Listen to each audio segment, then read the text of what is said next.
दोस्तों नमस्कार, कैसे हैं आप सभी लोग। दोस्तों आज की इस वीडियो के माध्यम से हम सभी लोग जानेंगे कि गुरु, आचार्य, पुरोहित, पंडित और पुजारी में क्या फर्क होता है।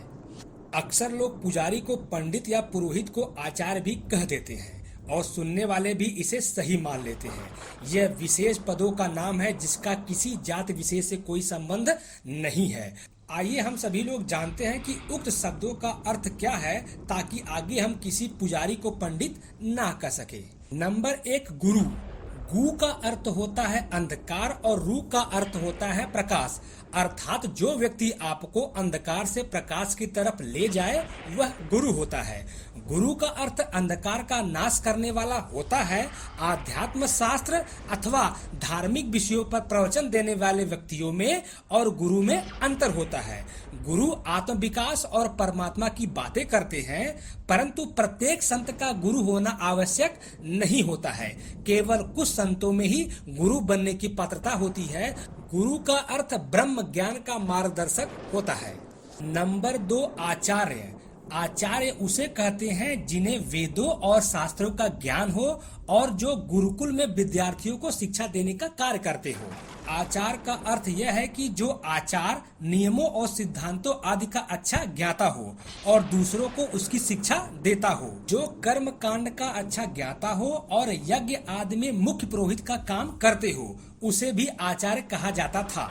लेकिन आजकल आचार्य किसी महाविद्यालय के प्रधान अध्यापक, अधिकारी और अध्यापक को कहा जाता है। नंबर 3, पुरोहित।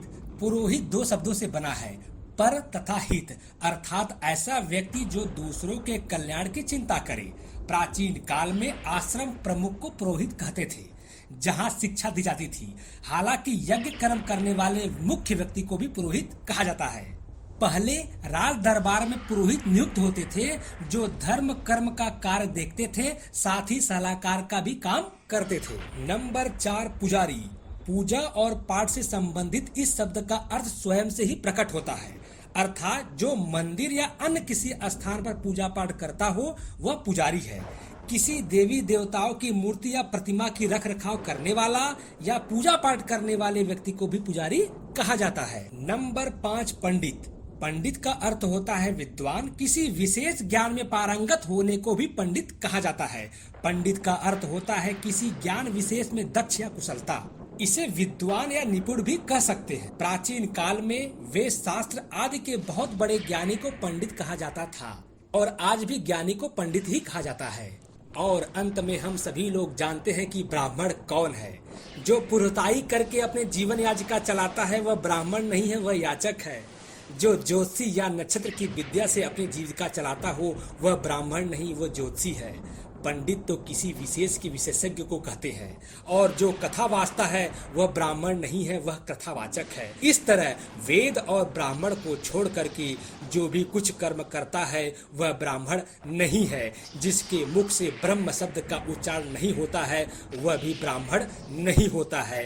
ब्राह्मण शब्द ब्रह्म से बना है। जो ब्रह्म ईश्वर को छोड़ करके अन्य किसी की पूजा नहीं करता है उसे ब्राह्मण कहा गया है। आप सभी लोगों को यह वीडियो कैसा लगा प्लीज़ हमें कमेंट बॉक्स के माध्यम से जरूर बतलाइएगा। अगर चैनल पर पहली बार आए हैं तो प्लीज़ चैनल को सब्सक्राइब कर लीजिएगा और बेल आइकन को जरूर ऑन कर दीजिएगा। एक लाइक तो जरूर बनता है। दोस्तों वीडियो देखने के लिए आप सभी लोगों का बहुत बहुत धन्यवाद। हर हर महादेव।